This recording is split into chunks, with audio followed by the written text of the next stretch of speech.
দাদা এটা কি করব? ও খুব ভালো সিটি মারতে পারে, একবার সেরকম মারো দেখি। মারো না। আমি বুঝতে পারিনি কচুপাড়া আমার একটা সিটিতে আপনার এতটা ফাটবে।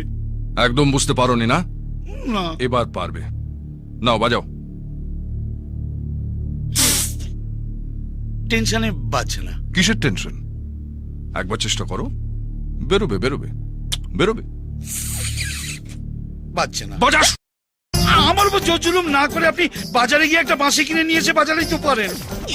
অমন করে চোখ দেখাবেন না স্যার, আমার সুগার আছে তো, আপনারই কোন নোংরা হবে। এর যতক্ষণ না সিটি বেরোচ্ছে ততক্ষণ একে ছাড়বি না। এয়ারপোর্টের থেকেও যেন জোরে হয়।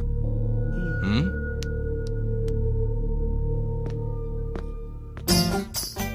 সুন্দরী বোন থাকলে কচুপাড়া দাদাদের যে কি জ্বালা। উফ।